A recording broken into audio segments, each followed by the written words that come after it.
morning, everyone. So my name is Sari and would like to share our thoughts on standardization and industry priorities to ensure timely market readiness for 6G. So we just heard about timeline for 6G and it's coming soon.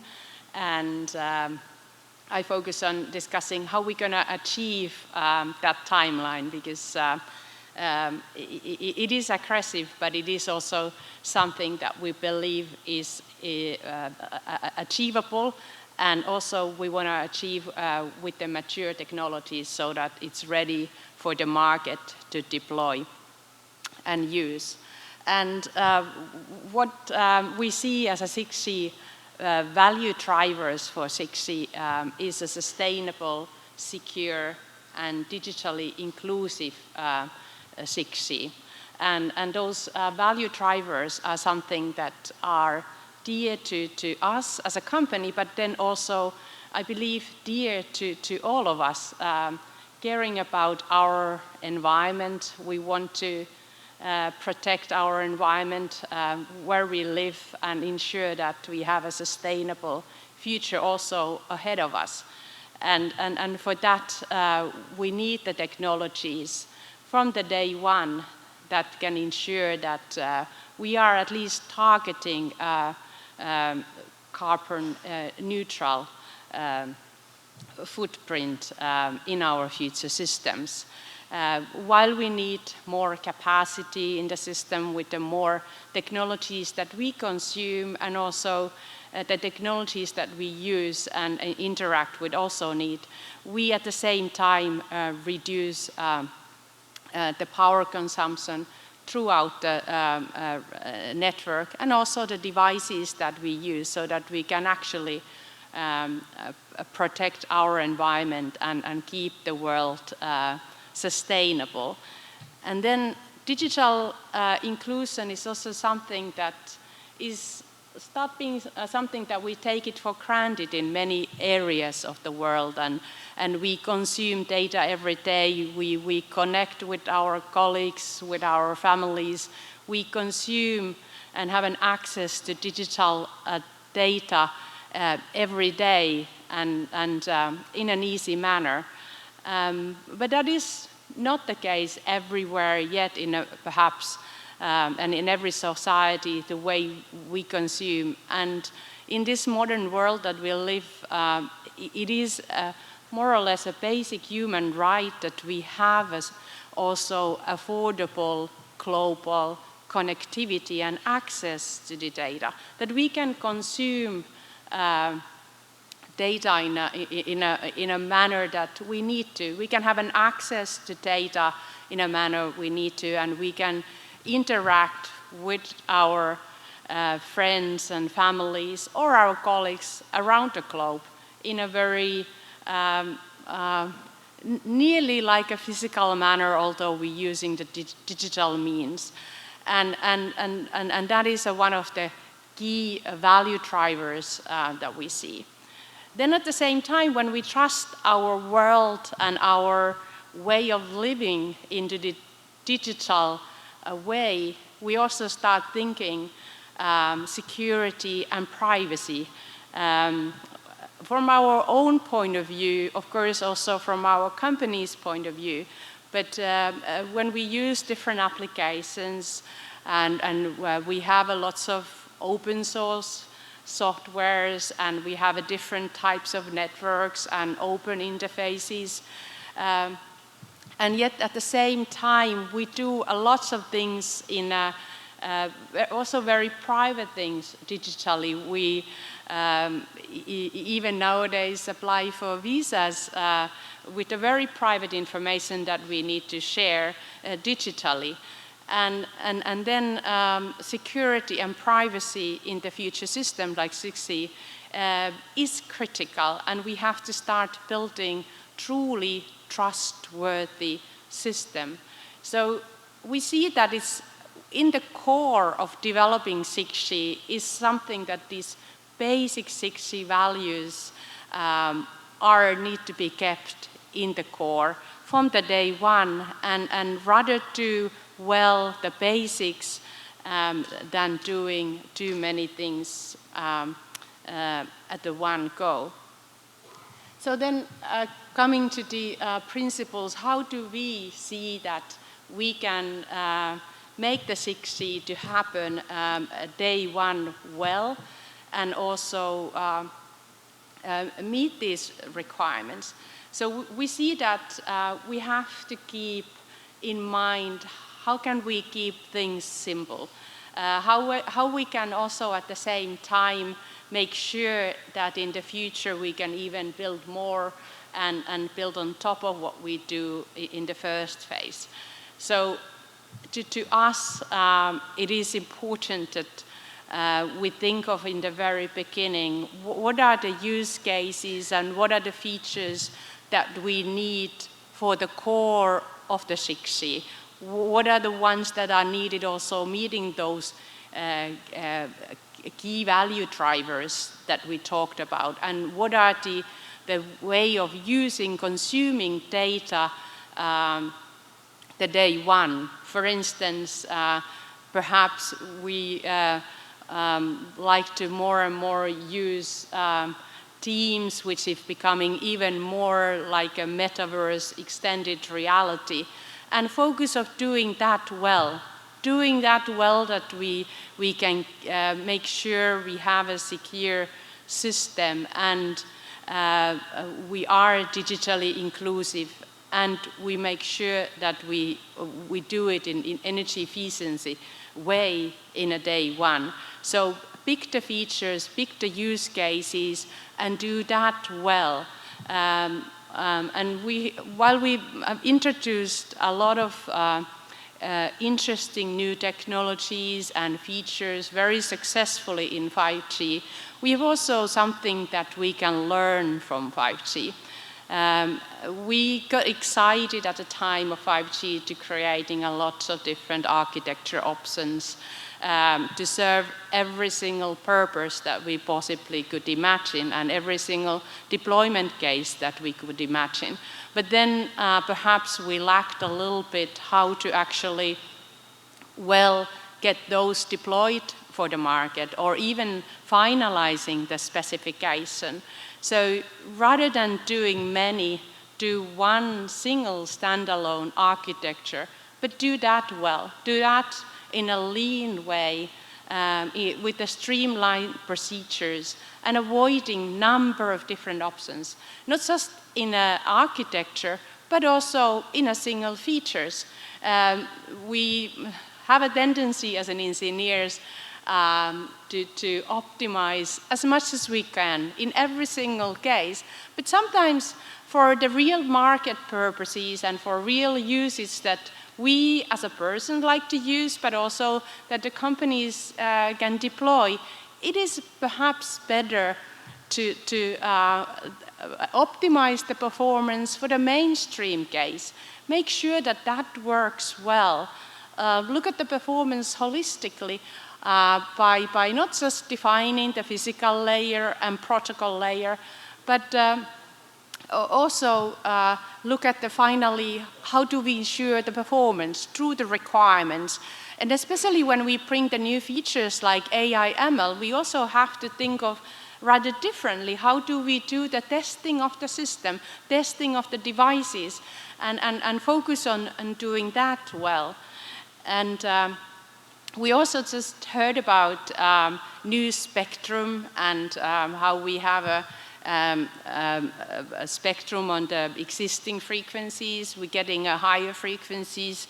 We have a fractions of spectrum here and there. So we have to start also utilizing the spectrum very efficiently and also utilizing the existing infra that we have, the existing system, so that we get the benefit out of the investment and systems that we have in place, and we can seamlessly migrate from the existing 5G technology to 6G. And in that way, we can then have a good value proposition for the 6G when we move forward. So for the 6G architecture, we really, like I said, want to keep it simple. And we see that we only need to support one single standalone architecture, which then enables us to fully utilize all these radio features that can truly improve the performance and truly improve the experience that we as a users get. And at the same time have a sustainable system. Of course, radio network is one key in saving energy. But the same way we want also our devices to last, the batteries to last long, and also them to be sustainable. So by having a one single architecture, we can better do the optimization for all the radio features and the performance, and also make it in a sustainable manner.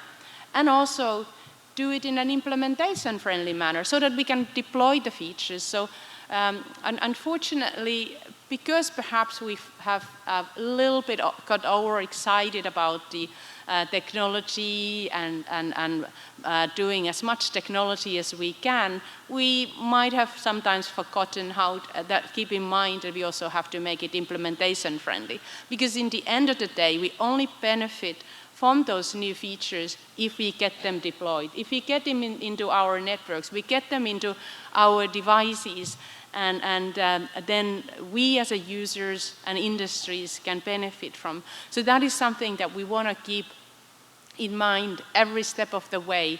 Already now when we do the research and development, thinking of also the step, how do we make it implementation friendly? And how we also enable cloud nativeness in the system, so which enables us to build on top more features and more flexible system, and then at the same time keep it a trustworthy network. So then when doing the one single architecture, then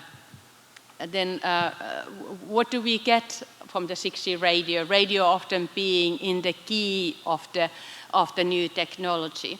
And for us is excellent radio performance and scalability and optimization. And for the radio performance, we want to achieve very high data rates throughout the cell with an excellent user experience, so that us as a users or the industry use cases can truly benefit from it. Not only that we have a high data rate in the middle of the cell and we can have on the paper very high peak data rates, but when we actually consume the data, for instance, having a future extended reality Teams call with the colleagues where we can truly interact. And if you live a bit more not in the city center like myself, and being maybe more towards the coverage edge of the cell, you still get an excellent experience. You can still do all the video calls, you can do the more interactive extended reality interaction with your colleagues around the globe. And you don't feel a difference whether you do it in the office or when you do it at home in the evening, even in more in the edge of the cell like my house happens to be. And then for that, uplink coverage is often a key, so that we can actually transmit equally well as we can receive. And for that, we've traditionally looked at where is the coverage edge of the cell. But that isn't really sufficient for getting the excellent user experience. We really need the data rates also and the latency at the edge of the cell, so that really we focus on the technology development. How do we get an excellent user experience with high data rates, even in uplink at the edge of the cell? And we built technologies from the day one for supporting low latency services, like dependable real-time, dependable delay, like extended reality use cases need. And to make it all affordable, because if we want to make a system that is truly global and we make a difference for everyone in the world, we need an affordable system. And when we go to higher frequencies from 7 to 15 gigahertz, like we heard just in the Samsung presentations, which we share, we have to take we don't have enough spectrum, we have to take also in the use in the new spectrum and challenge ourselves with the technologies. And we have to challenge so that we can use the same macro cell grid as we use today for the 3.5 gigahertz. So that we take the challenge that we make it affordable by using the same cell sites. That's of course, when you have a big difference in frequency, you have a big path loss difference. But that should be our technical challenge, that we make it happen. And then when we do it in a scalable and optimized manner, we can build on top of it further. The day one, we need to ensure the energy efficiency, both for the network and devices.